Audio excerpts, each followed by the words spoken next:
Hey everybody, today's moment of truth we're going to do something a little different. I'm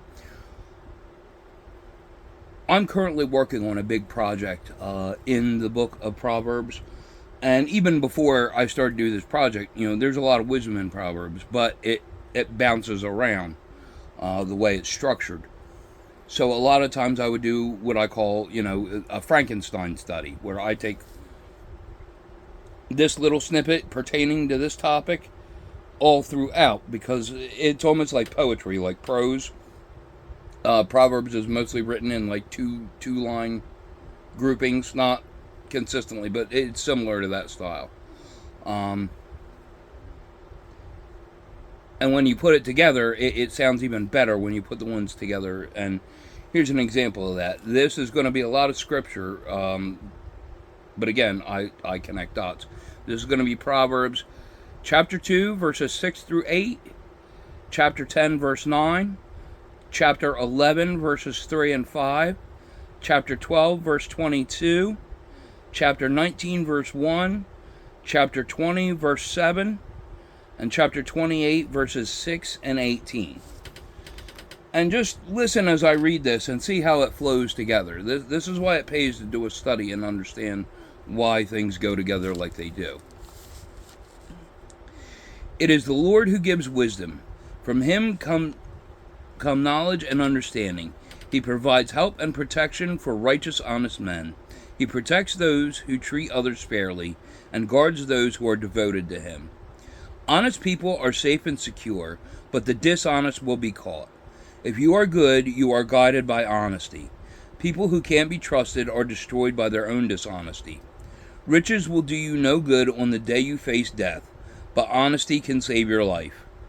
Honesty makes a good man's life easier, but a wicked man will cause his own downfall. The Lord hates liars, but is pleased with those who keep their word. It is better to be poor but honest than to be a lying fool. Children are fortunate if they have a father who is honest and does what is right. It is better to be poor and honest than rich and dishonest. Be honest and you will be safe. If you are dishonest, you will suddenly fall. See how that all worked together? And it builds on what we were talking about yesterday, Say what you mean what you say. Let your yes be yes, your no be no. Just be direct, be honest. Because again, one of the things that I stress that people don't understand, God sees all, knows all, right? And he knows the stuff that we hide from each other. He knows what's in your heart. That's why it says, even if the thought crosses your mind, it still counts as a sin because you thought it. Like that's a rigid structure right there.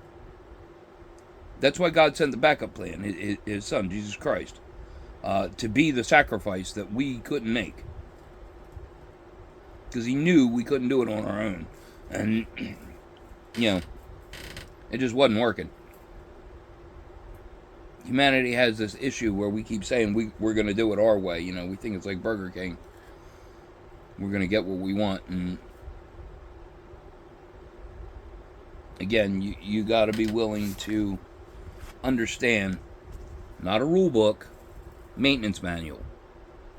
This is the best way to take care of yourself in the ways that matter. Your mental and spiritual health.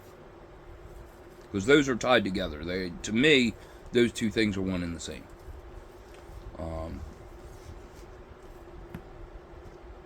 Anyway.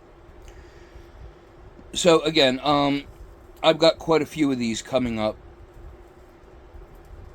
That we're going to continue to talk about this because this is the cornerstone of my whole message, ministry, whatever you want to call it, is integrity, accountability. You cannot be the person that you need to be unless you are willful and intentful about it. You have to make the conscious effort to be the person you want to be. And again, God can see the truth of what's in your heart. So even if you don't like something, you have to get yourself in the mindset where it's like, okay, but this is what needs to be done, so may as well, nothing to it but to do it.